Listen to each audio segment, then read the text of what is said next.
A warning to listeners. This episode contains explicit language.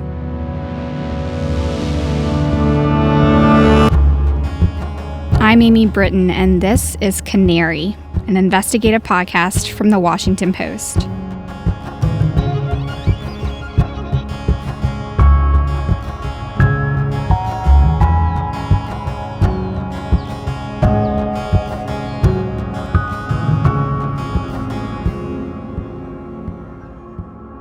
Chapter 7. I'll Find My Joy.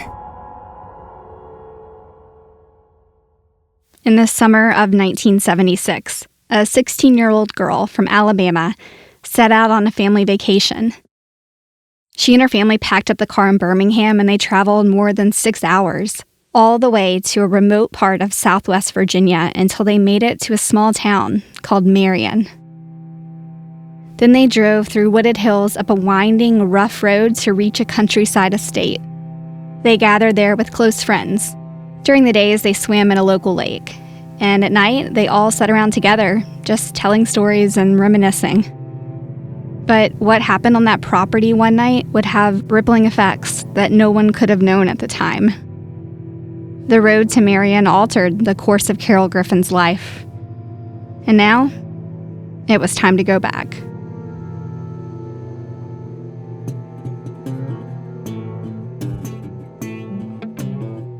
There's part of me that just wants to say, we'll just see what happens. God damn it, I don't know why I'm so compelled to go back to this space. But on the way over here, we talked about it, and it was like, that's why we're coming to this space, you know? And we were listening to, do you know Lucinda Williams? She's this cool-ass woman from, I guess she's from Louisiana, but she is like a wild singer. And she's saying, she sings this song, she says, I don't want you anymore, 'cause you took my joy, I don't want you anymore. This song is called Joy. It's actually about going back to Slidell, a city in Louisiana. She says, I want to go to Slidell, but we were like, I want to go to Marion and look for my joy. Maybe in Marion I'll find my joy.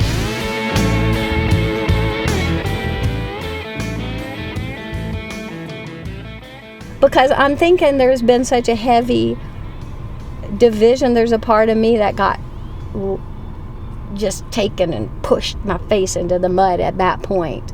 And then I carried that by myself all that whole time. So anyway, that's what we were thinking. This trip to Marion happened earlier in the reporting process, months before I went to Truman Morrison for his response.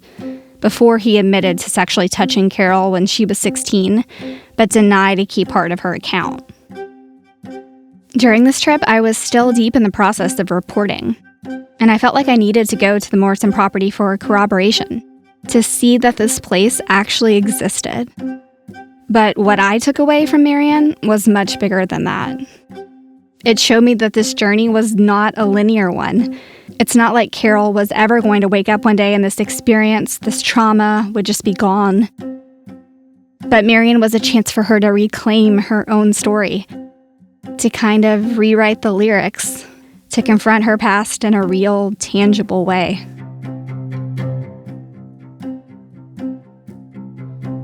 All right. So the barn is on this side. Is that what I said? If you're facing on the left. Did I think it was on the left? I was in the car with Carol and her partner Shay, and we were driving up this long driveway that led to the property. The Morrison family sold this place years ago, but we asked the new owners permission to walk around the property, and they said yes.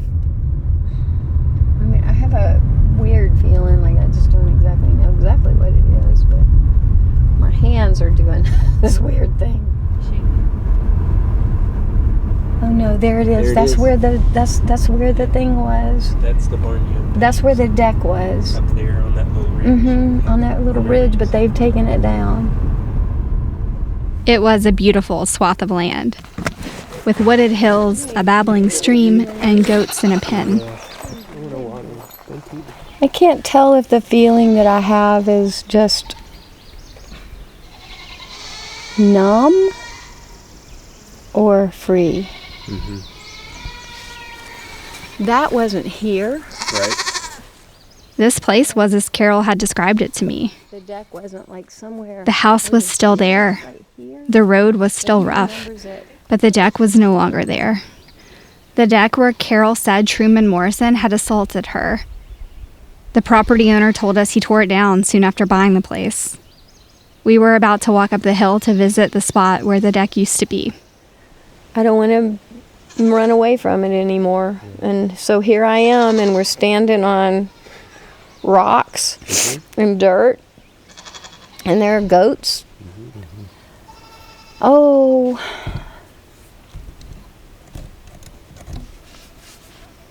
I'm embarrassed. Right this minute, I'm just like scared that everything that I'm saying is like, Why are you embarrassed? just shut up, Carol. I don't know. You know, and to go through this process with you, I feel like in a moment where I let myself actually feel how I feel, then I feel self-indulgent, and I feel like melodramatic, and I feel like just quit making such a big deal out of this, you know. But it is a big deal to me. I mean, and I'm somehow, what am I doing telling you guys, and you're standing here listening to me, and I've had this inside of me for so long, and I don't feel like anybody took it seriously.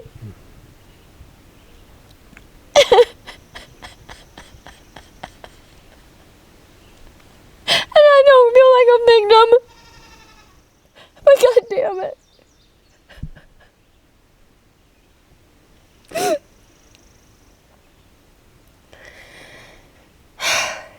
It's confusing.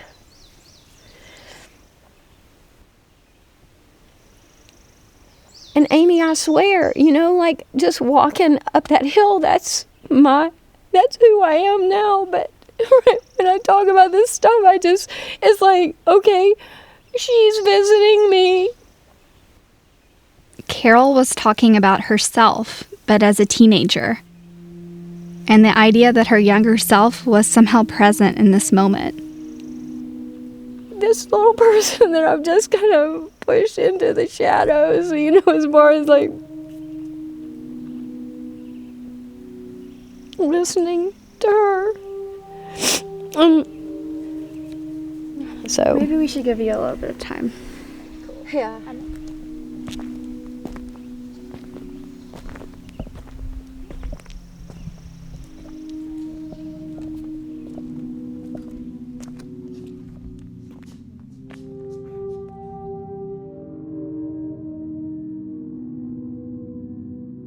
I walked down to the stream and I gave Carol some space. She stood on the hilltop, closing her eyes and holding an umbrella to shield herself from the sun. Before this trip, Carol told me that for decades she had blamed herself and battled shame, fear, and depression, all stemming from what happened here. I can't tell you just how often I've heard this, just how common these feelings are for people who have shared accounts of sexual assault and harassment. But now I was witnessing a rare shift in real time. It was subtle, not seismic, but it was a moment of unburdening. The blame was lifting off the shoulders of that 16-year-old girl. In its place, I saw a wave of peace come over Carol as she walked down the hill. It had taken 400 miles and over 40 years to get back here to reach this place.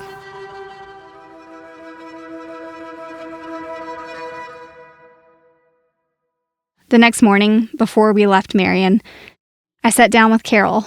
I wanted to know what she had been thinking when she was alone on top of the hill. I wanted to know if she had found what she had been looking for, her joy. I still feel a little afraid when I think about it, but that's better than what I've been feeling, you know? Like, I didn't even have enough presence to feel how afraid I felt at the time. And I know that's true. That brings up a little bit of strong feeling. But I decided this is enough.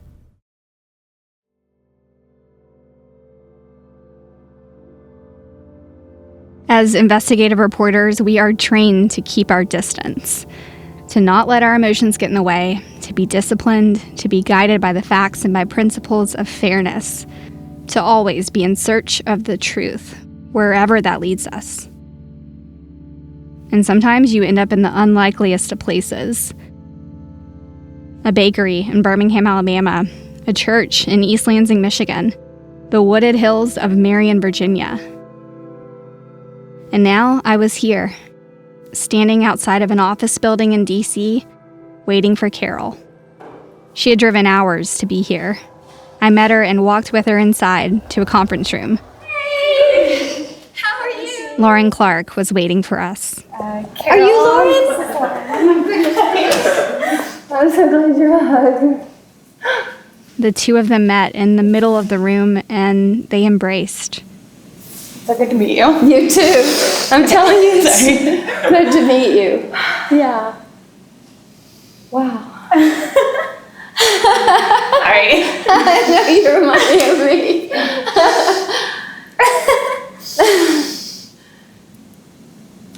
Wow. Yeah. I'm gonna sit down. Can I get you guys some water? Yeah. Beautiful. You look beautiful. So cute. Oh, I mean, I'm so freaking blown away. I don't even know what to say. Sorry. Yeah. I'm just in awe of you. They moved over to the sofa and sat down to talk. Can I ask you a question? Sure. I wonder what it was like for you to find out about the story and to read it initially. I couldn't believe it. I can't believe this either. But I couldn't believe just that, how bizarre.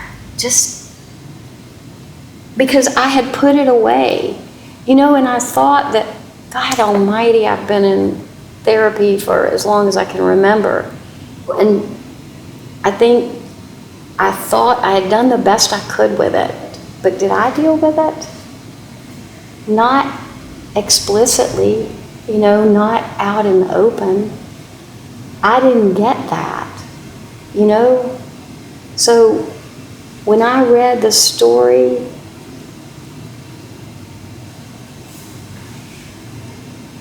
I'd struggled with it. It was my problem. And when I read the story, I saw it was your problem too, And all of a sudden, the world sort of cracked open a little bit. It wasn't my little private hell, It was really knowing that there was another person out there who was impacted, potentially. I felt so mad that he got such a light sentence. And it was inescapable to me that it had to be for some reason because of Truman's past, And I didn't want that to go unacknowledged to you because I was like, yeah, it has to feel so dismissive and discounting of that incredibly traumatic experience he went through for them to have such a insufficient response. So I wanted you to know the rest of the story, What was that like when you found out about Truman?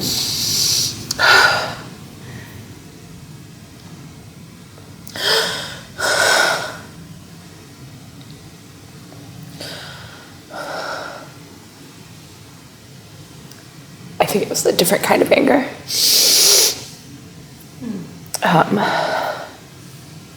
And like a very deep sadness and a familiar feeling of the complexity of these issues that we face, and how pervasive this kind of violence is and why, like how it's like woven into the fabric of our society. Mm-hmm. And Yeah.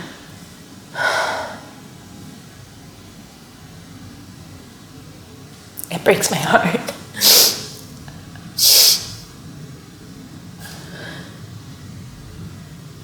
Because I know that I'm not the only person that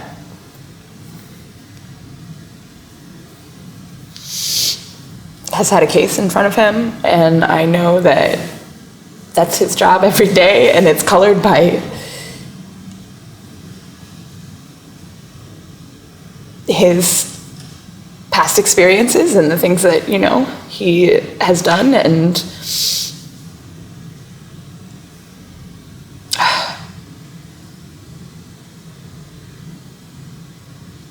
it was really difficult to hear.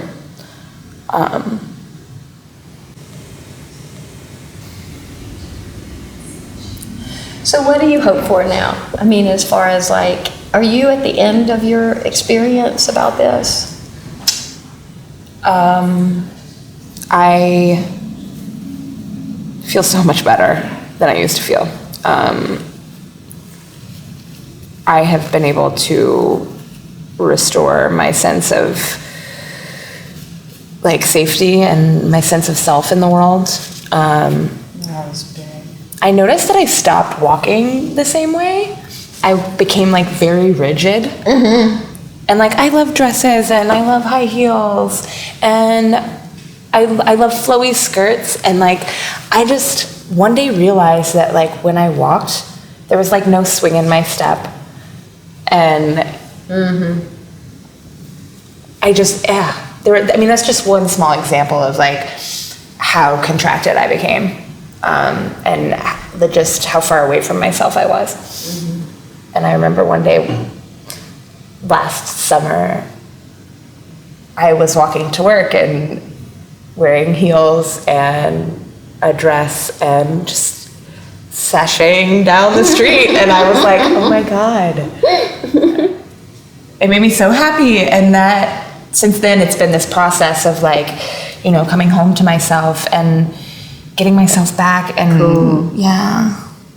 I was sitting on the floor, crouched down and clutching a microphone, practically holding my breath. Lauren and Carol had spent an hour talking with each other, and as the time passed, they inched closer and closer together. Now they were both sitting cross-legged, face-to-face and holding hands.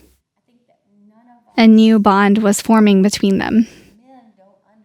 And it wasn't just about what was done to them, the trauma that they said they shared. It was about what they did in response. It was Lauren's decision to pass out those flyers and to issue that public warning that created a new path forward for Carol. And Carol took that path, despite a million reasons not to. They'd reckoned with the causes of their suffering, they'd confronted their own feelings and their own disappointments. Together they made a crucial discovery that closure and justice are not always the same. Now both women said they felt a certain lightness, a freedom that seemed unattainable when this reporting began 3 years ago. They found their voices, and eventually, they found each other. When I walked in here, I'm like, I picture myself just holding your hand and just, I don't know what to say to you except just thank you. And we're in this together, sort of like something like that, you know? And that's what I picture.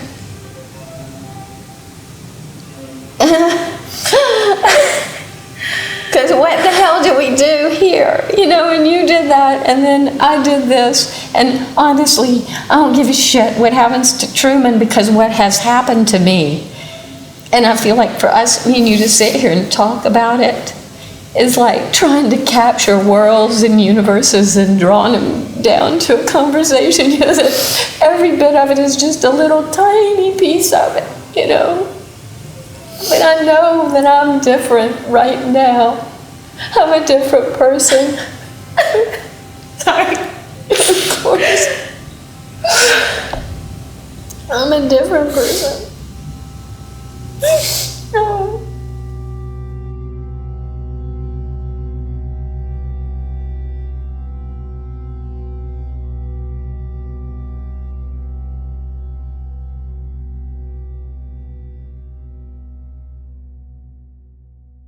For months, the scene you just heard was the final scene of Canary. I thought it was the perfect way to end this series, to leave you with a moment of optimism and a feeling of closure. Then, just before the launch of this podcast, Oh my God. I got some news. It's so crazy. I called my mom to tell her. For over a year, Carol and her parents had been searching for those 2 missing apology letters from Truman Morrison. And now, Janet had just found one.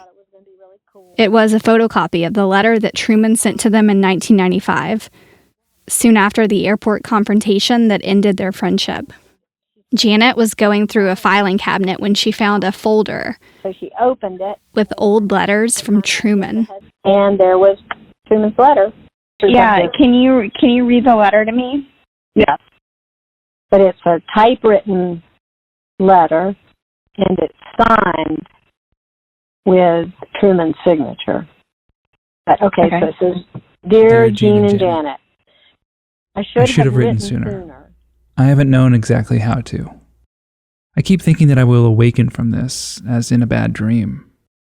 As I tried to express in a note to Carol, I write not to explain or justify my past conduct.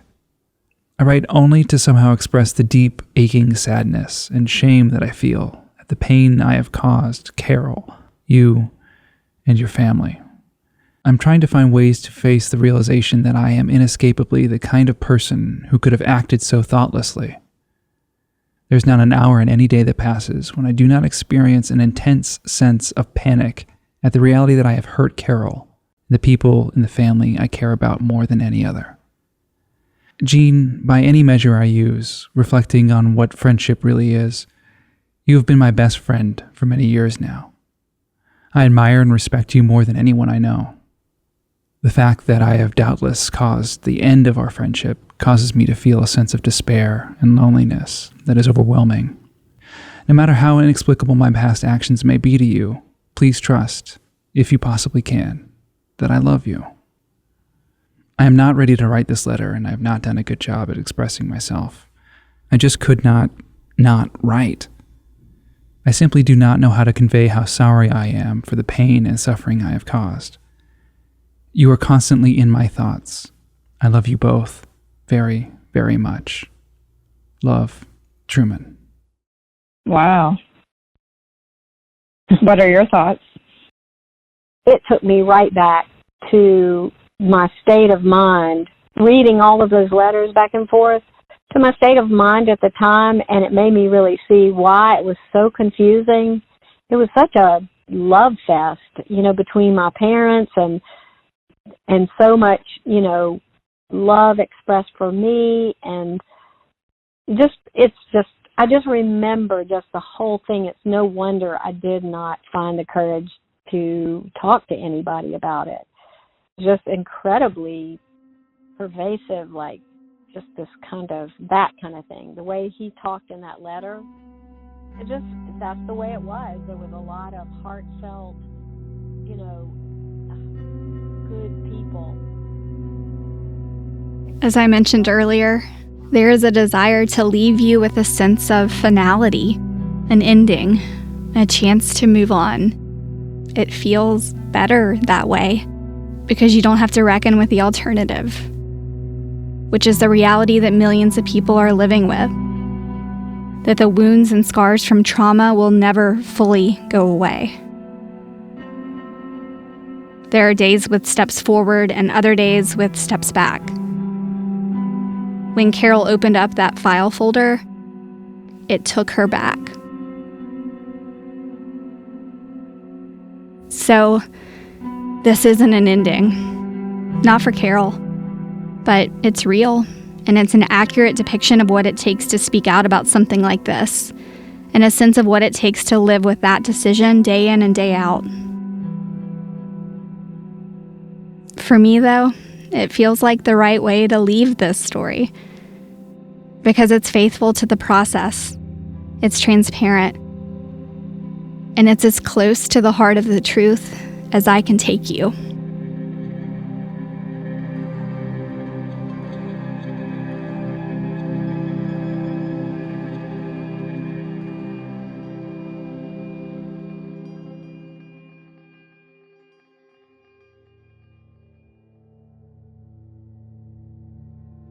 If you made it this far, I want to sincerely thank you for listening. I'm Amy Brittain, the reporter and host of Canary, the Washington Post Investigates. Canary was produced by Rena Flores and Bishop Sand. Sound design by Bishop Sand. Theme music by Ted Muldoon. Editing and audio direction by Madalika Sika. Additional editing by Jeff Lean, David Fallis, Jess Stahl, and Laura Miholski. Data reporting by Stephen Rich. Research by Julie Tate and Madeline Davison, who was a summer intern for the investigative reporting workshop at American University. Mara Jekis co-authored the initial story on Lauren Clark's campaign for justice. Lena Mohammed co-produced an audio version of that story. Project editing by Courtney Kahn. Legal review by Jay Kennedy and Jim McLaughlin. The song you heard at the end of each episode is called Canary, and it's sung by Joy Williams. Joy wrote it with Caitlin Smith and Angelo Petraglia. Page design and development by Claire Ramirez. Art direction and logo design by Courtney Kahn. Logo illustration by Ariel Sun. Animation by Colin Pope. Photos by Jared Ragland and Selwan Georges. Photo editing by Nick Kirkpatrick. Design editing by Greg Manifold, Matthew Callahan, and Lucio Villa. I also want to give a special thanks to my generous and kind colleagues at the Washington Post who offered their support and feedback for this project. They are Jen Abelson, Jerry Brewer, Lillian Cunningham, Adam Kushner, Michael Kranish, Anu Narayamaswamy, Nima Rashania Patel, Maggie Penman, Martine Powers, and Julie Vikovskaya. If you want to see more from this story, go to washingtonpost.com/canary. As a final word, this type of reporting by the Washington Post is made possible by you, our listeners and readers. The best way to support this podcast and other investigative journalism is to subscribe. Go to washingtonpost.com/canary offer for a deal on a subscription. Thank you again for listening.